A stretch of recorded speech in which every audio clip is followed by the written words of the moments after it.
Very good evening, everyone. This is Sanu, founder of FlamesClat, and today I am here with the discussion regarding the Symbiosis Law Admission Test, जो कि 13 दिसंबर को होने वाला है.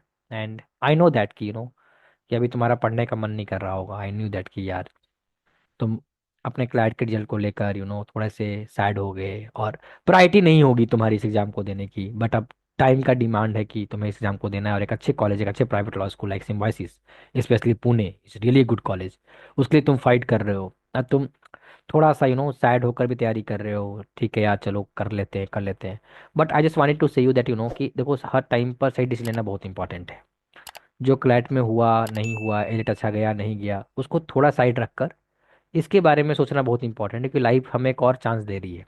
पहला chance दी slate को लेकर, दूसरी चांस दी एलिट को लेकर, तीसरी चांस दे रही है स्लैट को लेकर. तो हमारा काम है कि पहले दो में अगर उतना अच्छा परफॉर्म नहीं कर पाए तो still we have a next chance, जहां पर हम सिम्बासिस को मेस्ड अप नहीं करें किसी भी चांस से, किसी भी इमोशनली ड्रेन होने की वजह से, कोई इमोशनल फीलिंग्स की वजह से, कोई सैड होकर या खुद को ऐसा बोलकर कि नहीं I am not that much वर्दी, या मैं उतना अच्छा नहीं हूँ, ऐसा बोलकर इस एग्जाम को मेस्ड अप नहीं करना है हमें. That's why I am here कि तुमको पूरी स्ट्रेटेजी बता दूं कि इस एग्जाम को अटेम्प्ट कैसे करना है. तो स्टार्ट करते हैं without wasting further time, direct आते हैं सिम्बासिस को लेकर. तुम्हें पता है कि exam online computer based test होता है. सीबीटी टेस्ट का मतलब क्या होता है कि तुम्हें पता होगा, तुमने मॉक्स दिए होंगे कुछ इसके, है ना? कि तुम्हारी टाइमिंग राइट साइड पे दिखेगी, और तुम्हें इस साइड पर, लेफ्ट साइड पैनल पे तुम्हें क्वेश्चंस दिखेंगे, और राइट साइड पर उसके आंसर्स दिखेंगे. ठीक. गेम क्या है सिम्बायोसिस का कि तुम्हारे पास 60 मिनट्स है. ध्यान से सुन लेना.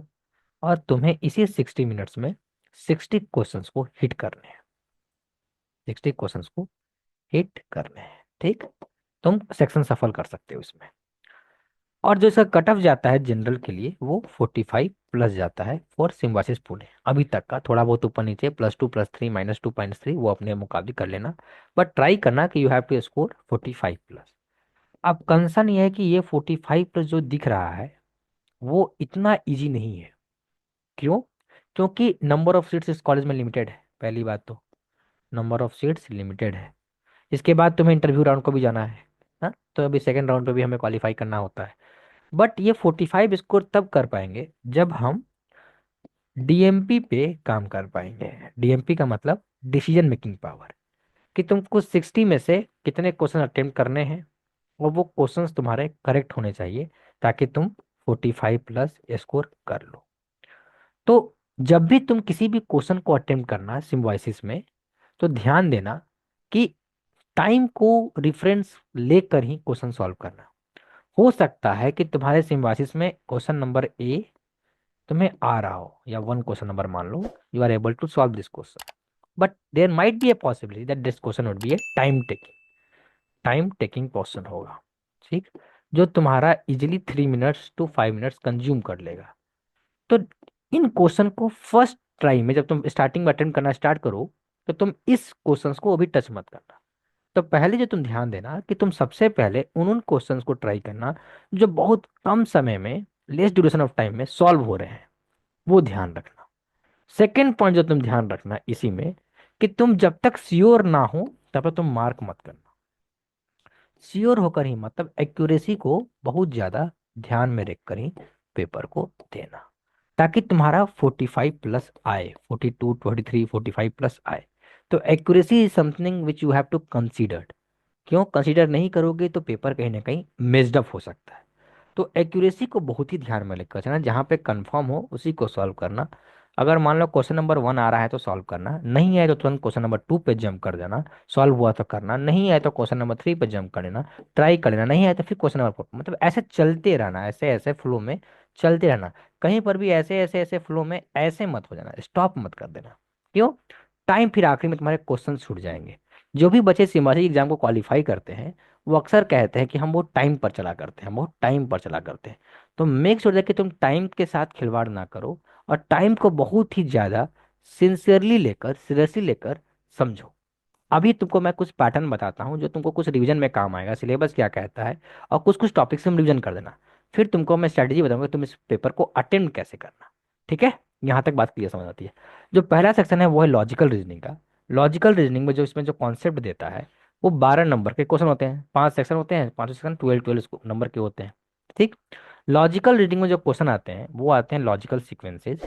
किसे किसे क्वेश्चन आते हैं ध्यान देना। Logical sequences, syllogisms, puzzles, coding, decoding, critical reasoning, assumptions पूछ दिया एक लाइन में, कंक्लूजन पूछ दिया एक लाइन में, है ना। इसके अलावा तुमसे इसी में तुमको लॉजिकल में तुमसे टाइम पूछ सकता है, सीरीज पूछ देगा, है ना। सीरीज इज समथिंग जो तुमको बहुत ध्यान से देना है। या तुमको ऐसा क्यूब दे देगा, ऐसे बनाकर ऐसा क्यूब दे देगा, यहाँ पे कुछ नंबर दे देगा 3 6, यहाँ पे दे देगा 9, यहाँ दे देगा 4, यहाँ दे देगा 8, पूछेगा यहाँ पर क्या है, यहाँ पर क्या है।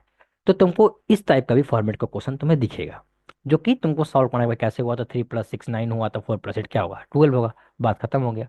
तो you have to very clear that कि तुमको एक मैच द फॉलोइंग टाइप का क्वेश्चन, या तुम ऐसा क्यूब टाइप का क्वेश्चन, एक पजल्स टाइप का क्वेश्चन हो गया, या फोटो पिक्टोग्राफ में दे दिया क्वेश्चन कि पहले सर्किल ऐसे रोटेट हो रहा है फिर वैसे रोटेट हो रहा है, तो बताओ थर्ड पैराग्राफ में कैसे रोटेट होगा।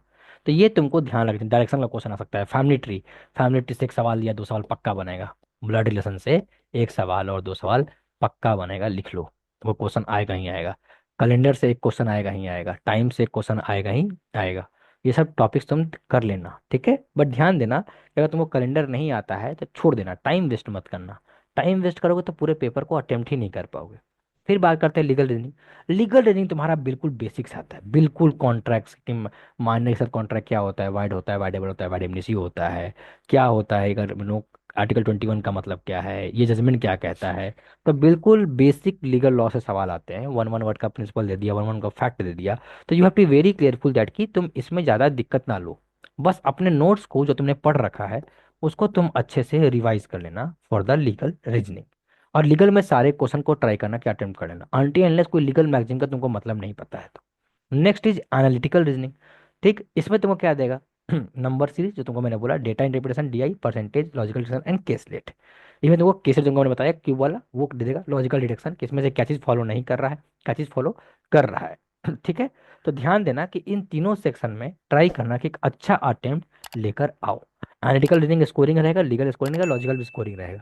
तो जितना मैक्सिमम अटेम्प्ट कर पाओ विथ गुड एक्यूरेसी, उसकी तुम तैयारी ढंग से कर लेना। ठीक है। हम फिर आगे चलते हैं, नेक्स्ट पार्ट में क्या कहता है कि इसके आरसी और जनरल नॉलेज, आरसी और जनरल नॉलेज में क्या देगा। जो तुमको पैसे दे सकता है करंट अफेयर, नॉट मैंडेटरी दे या ना दे, बट तुम पढ़ना, थोड़े बहुत छोटे छोटे पैसेज को प्रैक्टिस कर लेना। इशू दे सकता है, इन्फ्लुएंस दे सकता है, वोकैब देखो, वोकैब में तुम्हारा एंटो साइनो जरूर देगा, एंटो साइनो देगा ही देगा। या तुमको एंटो साइनो का ना मैच द फॉलोइंग दे देगा, इधर दे देगा साइनो, इधर दे देगा एंटो, क्या दे देगा, साइनो, इधर दे देगा एंटो। अब कहेगा तुम इसको मैच कराओ, क्या कराओ, मैच कराओ। तो मैच द फॉलोइंग को तुम साइनो एंटो के जैसा भी तुम कर लेना, ठीक है। या तुमको दे देगा यहीं पर ऑड वन आउट, क्या दे देगा, ऑड वन आउट, उसको तुम ध्यान से कर लेना। या प्रेपोजिशंस को फिल करने के लिए दे देगा कि फिल द करेक्ट प्रेपोजिशंस, ठीक। या तुमसे कोई सेंटेंस दे देगा, कोई सेंटेंस। अब पूछेगा कि इसमें से बताओ कि मोडाल वर्ब कौन सा है, कौन सा वर्ब कौन सा है, मोडाल वर्ब कौन सा है, ठीक है। या तुमको कोई मुहावरे, इडियम्स एंड फ्रेज के जैसा कोई कॉन्सेप्ट दे देगा, इडियम्स एंड फ्रेज के साथ दे देगा कि बताओ इसका मतलब क्या होता है, इसका मतलब क्या होता है। या तुमको normal fill in the blanks दे दे, क्या दे दे, फिल इन द ब्लैंक्स दे दे। तो ये ग्रामर के कुछ कॉन्सेप्ट तुम ध्यान रखना। या तुमको और क्या दे सकता है इसमें, तुमको मैच द फॉलोइंग दे दो, इधर लिख देगा नाउन, प्रोनाउन, ठीक, एडजेक्टिव और वर्ब, और इधर दे देगा तुमको सेंटेंस। कहेगा मैच कराओ नाउन को नाउन के साथ, प्रोनाउन को प्रोनाउन के साथ, वर्ब को वर्ब के साथ, एडजेक्टिव को एडजेक्टिव के साथ। तो ये भी ध्यान देना कि कहीं ना कहीं इस टाइप के पैटर्न को भी क्वेश्चंस आ सकते हैं। फिर बात करता है जीके। जीके जो ज्यादातर होता है वो करंट अफेयर्स का होता है, जो थोड़ा सा लास्ट 6 मंथ काफी इंपॉर्टेंट है। करंट अफेयर, लास्ट 6 मंथ्स के करंट अफेयर्स बहुत इंपॉर्टेंट है। तो मेक श्योर कि तुम लास्ट के 6 मंथ्स के करंट अफेयर्स अच्छे से कर लो, ताकि तुम्हें दिक्कत नहीं हो। खासकर कंट्री में फर्स्ट क्या हुआ, फर्स्ट कौन जीता, मैन बुकर प्राइज कौन जीता, कोई थीम क्या थी, स्पोर्ट्स से रिगार्डिंग है, साइंस के रिगार्डिंग है, ये सेटेलाइट कहाँ से लॉन्च हुई, इस प्लेस का नाम क्या था, है ना। तो फर्स्ट फर्स्ट जो भी कंट्री में हुआ होगा उसको जीके टुडे से कहीं से भी तुम्हारा सोर्स होगा, उसको बस रिवाइज करके चलना। लास्ट के 4 5 मंथ काफ़ी ज़्यादा इंपॉर्टेंट रहते हैं। ये बात तुमको समझ में आनी चाहिए। अब तुमको बहुत इंपॉर्टेंट पॉइंट है कि हमको प्रैक्टिस कैसे करनी है लीगल की, लॉजिकल की। हम उसके ऊपर बात करते हैं। अगर हम स्टार्ट करें सबसे पहले लॉजिकल के ऊपर बात करना, तो ये जो भी तुमको मैं टॉपिक्स दे रहा हूँ, ये जो भी टॉपिक्स तुमको मैं दे रहा हूँ, इस टॉपिक्स के तुम मिनिमम 10 क्वेश्चंस कर लेना इस topic, from every topic. Just try to solve at least 10 questions.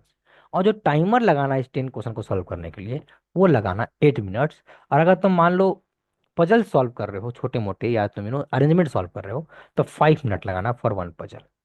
यही टाइम ड्यूरेशन को तुम लेकर दिमाग में चलना, 5 मिनट में 5 क्वेश्चन। ये तुम्हारे दिमाग में होना चाहिए।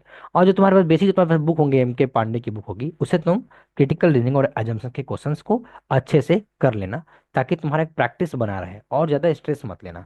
ज़्यादा 10 मॉक देने की जरूरत नहीं है, 2 3 मॉक दे दो, मोर देन इनफ है। बस एग्जामिनेशन के कहीं ना कहीं पैटर्न से तुम कंफर्टेबल हो जाओ, कि तुम किस तरह से कंप्यूटर में बैठो, कि तुम्हारी आदत है क्लैट की वजह से बार बार अंडरलाइन करने की, यहाँ वो नहीं मिलेगा। तो मेक श्योर दैट कि इस पैटर्न के अंदर खुद को ढाल लो, ताकि तुम्हें समझ में आ जाए। और एग्जामिनेशन में अपना पेन लेकर जाना, जो तुम्हारे रफ सीट है वो खुद देंगे, पेन ले लेना अपने पास। ठीक है। लीगल रीजनिंग में तुमसे क्या क्या पूछेगा, अगेन तुमसे मैं बता देता हूँ। लीगल रीजनिंग में लीगल टर्म्स एंड मैगजीम्स जो भी इंपॉर्टेंट है उसको देख लेना। उसके बाद principle of law and their application, logical problem solving, legal principal, वही प्रिंसिपल फैक्टर का सवाल। कॉन्ट्रैक्ट लॉ इनका बहुत फेवरेट टॉपिक है, कॉन्ट्रैक्ट बहुत फेवरेट है। IPC बहुत फेवरेट है। कॉन्स्टिट्यूशन लॉ में फंडामेंटल राइट, फंडामेंटल ड्यूटीज काफी फेवरेट है, केस लॉज काफी फेवरेट है, वो देख लेना। अब करंट लीगल डेवलपमेंट में कोई केस लॉ के बारे में पूछ सकता है कि बताओ बाबरी मंदिर केस का बाबरी मस्जिद केस का, राम मंदिर केस का एक्चुअल केस नेम क्या था। They will make a question, they will frame A question like this way. I hope कि तुमको यहाँ तक बात समझ में आ रही होगी। अब मैं आगे की तुमको स्लाइड दिखाता हूँ। अगर मैं देखूँ एनालिटिकल रीजनिंग की, तो नंबर सीरीज के पैटर्न को, 3 तरह के नंबर सीरीज को देख लेना। अगर हम नंबर सीरीज के पैटर्न को देखें, तो पहला तुम सिंपल नंबर देखना, दूसरा तुम अल्फाबेटिकल सीरीज देखना। कौन सा, पहला देखना नंबर, दूसरा देखना अल्फाबेटिकल, तीसरा देखना मिक्स सीरीज, जो दोनों का मिक्स्ड होता है। ठीक, कोडिंग डिकोडिंग देख लेना। सिलॉक्स को देख लेना, सिलॉक्स इज समथिंग वेरी इंपॉर्टेंट, एक दो सवाल सिलॉक्स से देगा ही देगा। तो मेक श्योर कि तुम उसको देखना। DI टेबल ग्राफ में थोड़ा चांसेस लिस्ट रहता है, बट देखना अगर क्वेश्चन का लेवल अच्छा गया तो। फिर परसेंटेज प्रॉफिट लॉस क्वांट्स का चैप्टर है, बस आर्य सवाल के बेसिक्स क्वेश्चन को प्रैक्टिस कर लो। टाइम स्पेंड प्रैक्टिस कर लो। लॉजिकल डिक्शन प्रैक्टिस कर लो। Case study and puzzle question practice कर लेना। प्रोबेबिलिटी भी तुम पढ़ सकते हो, और थोड़ा बहुत अलजेब्रा, थोड़ा बहुत कॉन्सेप्ट बेसिक का वो भी तुम पढ़ लेना, ताकि तुम्हें दिक्कत नहीं आनी चाहिए। बस थोड़े बहुत प्रैक्टिस कर, तुमने ऑलरेडी इनफ बहुत कुछ कर रखा है। बस मॉक देने का तरीका क्या है, पेपर देने का, वही बहुत इंपॉर्टेंट रहता है, वो मैं बता दूंगा। RC में क्वेश्चन ऑन इन्फ्लुएंस मैंने idea, tone, tone is very important. बहुत इंपॉर्टेंट टोन है, अगर पैसा दे दिया तो। फिर कहीं ना कहीं तुमसे आइडियम फ्रेज देगा, उसमें फिर ऑफ स्पीच पूछ सकता है। Which of the lying is true, which of the following are not true. ऐसा ऐसा क्वेश्चन करके कुछ वर्ड्स का याद रखना, एक्सेप्ट, इफ, जस्ट। तो उसका तुम ख्याल रखना कि ये जो वर्ड है नॉट ट्रू, इसको तुम ध्यान रखोगे, तुम्हारा पेपर आराम से जाएगा। वो कैप साइनो एंटो वो पूछेगा ही पूछेगा। ठीक, यहाँ तो तुमको क्लियर हो गया। अब अपन तुमको कुछ बताते हैं कि जनरल नॉलेज में तुमको बताते हैं 6 से 12 महीने का लीगल डेवलपमेंट का जो टॉपिक है, international relation and events, awards honour, बहुत इंपॉर्टेंट है। Awards honours and condition, it is very important, go with that. Economy science and technology updates, इसमें तुमको ज़्यादा खास करना नहीं है, तुम्हें पता है जीके के लिए क्या करना है। तो वो मेरा मेजर कंसर्न नहीं है। मेरा मेजर कंसर्न है आज के इस लेक्चर को बनाने का, कि तुम्हें एक्चुअल में अटेम्प्ट कैसे करना है पूरे पेपर को। तो तुम जब पेपर को अटेम्प्ट करने जाओ, तो अपने स्ट्रॉन्ग सेक्शन से चलना है, स्ट्रॉन्ग से चल लो, या क्वेश्चन नंबर 1 से चलना है, क्वेश्चन नंबर 1 से चल लो। एक बात का ध्यान देना कि सिम्बासिस में अक्सर क्या होता है, कि तुमको स्टार्टिंग के 1 2 3 4 5 6 क्वेश्चन तुमको काफ़ी इजी लगेंगे, बहुत ज़्यादा इजी लगेंगे। यू विल थिंक दैट अरे पेपर तो काफ़ी इजी आ गया। बीच में एक ब्रेकर बना रहेगा, हो सकता है क्वेश्चन नंबर 7 ब्रेकर हो। ये क्या क्वेश्चन है, ये टाइम कंज्यूमिंग क्वेश्चन रहेगा। क्या होगा, टाइम कंज्यूमिंग क्वेश्चन होगा। ठीक, अब तुम्हारी मेंटेलिटी क्या होगी इस टाइम पर, तुम बस अपने मेंटल गेम पर ध्यान देना। साइकोलॉजी क्या रहेगी, कि तुम इस 5 6 क्वेश्चन को होता होता तुम 3 मिनट में सॉल्व कर लिए, 3 मिनट में। नाउ तुम्हें एक अच्छा फील हुआ कि यार मैंने 6 क्वेश्चन कर लिए 3 मिनट्स में, I am going to good, I am going to fast, it's good. इस क्वेश्चन में तुमने कब 2 मिनट दिया तुमको पता नहीं चलेगा, और तुमको लगेगा कि यार मैंने पहले क्वेश्चन में टाइम कम दिया था, मतलब मेरे पास टाइम ज़्यादा है। ये 2 मिनट कब 5 मिनट में बदल जाएगा, किसी कोई गारंटी नहीं है। फिर तुम देखोगे तुमने 7 क्वेश्चन सॉल्व किए, और टाइम चला गया 12 मिनट। टाइम चला गया 12 मिनट। इस ट्रैप से बचना। तो ये कितने भी क्वेश्चन तुमसे सॉल्व होने लगे, 5 क्वेश्चन लगातार सॉल्व हो जाए, 6 क्वेश्चन लगातार सॉल्व हो जाए, 10 क्वेश्चन लगातार सॉल्व हो जाए, तब भी दिमाग में बैठाकर ये चलना कि हो सकता है there must be a trap, that trap will consume your time. और जहां तुम अपने टाइम को वेस्ट किए, वहां पे तुम गेम से आउट हो गए, तुम्हारे क्वेश्चन छूट जाएंगे। तो मेक श्योर दैट कि तुम वो गलती ना करो। आई होप कि मैं यहाँ तक क्लियर हूँ। ठीक है, बाकी नॉर्मल रहना, बहुत चिल से पेपर देना, कुछ खराब नहीं होगा, पुरानी कोई थॉट्स लेकर मत जाना कि मेरा लास्ट टाइम खराब हो गया था, इस साल खराब हो सकता है। Don't be like this. Just try to be more real, just try to be more practical, कि इस पेपर को तुम्हें एट एनी हाउ किसी भी पॉइंट ऑफ टाइम पे तुम्हें खराब नहीं करना है। ठीक है। हम इंस्टाग्राम पे हमारे ऑफिशियल टेलीग्राम चैनल पे फ्लेम स्टार को फॉलो कर लो, और कॉन्टैक्ट नंबर पे कोई दिक्कत है तो कॉन्टैक्ट कर लेना। हमारी क्लैट 2026 की बैच लॉन्च होने वाली है, उसके डेमो क्लासेस को टेलीग्राम को फॉलो करके उस डेमो क्लासेस की link free of cost join कर लो, और आराम से अपनी तैयारी को बिगिन करो। That was my time, thank you so much. I hope कि सिम्बॉयसिस क्रैक करके आऊँ। Wishing you all the best, thank you so much.